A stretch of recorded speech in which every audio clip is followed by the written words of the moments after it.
त्यासाठी बाळूमामांची बकरी ते बोलले की आमच्या रानाला त्यांचे बाळूमामाच्या मेंढी माऊलीचे पाय लागू द्यात, ते बोलले, बाबा बोलले. आम्ही तिथं कडवाळामध्ये बकरी सोडलेली बाळूमामांची. तर बघू शकता तिथं कडवाळ होतं, कडवाळामध्ये आम्ही बकरी सोडलेली. तर बाबा तिथं दारे धरत असताना बाबा म्हणले आमच्या घासात सोडा. तर आम्ही बोललो एक 5-10 मिनटं थांबा. बाबा इतके घामाघूम झालते ना तेव्हा, तर बघू शकता की अजून सुद्धा बाबा घामाजलेत. तर त्यांना विचारत तुम्हाला बाळूमामाचा काय अनुभव आहे सांगा बाबा. अनुभव म्हणजे काय, चालली होती ते शेजारच्या आमच्या शेतात चरत होती. मी पाहिल्याच्या नंतर 1-4 एकरावर माझं शेत होतं. तिथून मी पळत गेलो, त्यांना तिथून आणलं. अनुभव म्हणजे काय की आमच्या गावात जवळजवळ 3-4 वर्षे सतत पालखी येते.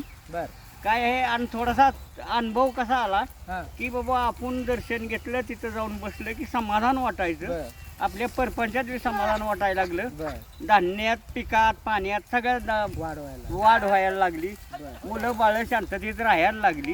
काय तर बघू शकता बाबांना खूप अनुभव आहेत. तर त्यांना इतका आनंद होतोय सांगताना, तर त्यांना बोलूशी वाटत नाहीये. म्हणजे बोलायला त्यांच्या तोंडातनं शब्दच पडत नाही आणि माझ्या सुद्धा तोंडातनं शब्द पडत नाहीत. ते सांगतायत तसं मी ऐकतोय, तुम्ही पण ऐकताय. बघा त्यांचा अनुभव किती. बोला बोला बाळूमामाच्या नावानं चांगले जय.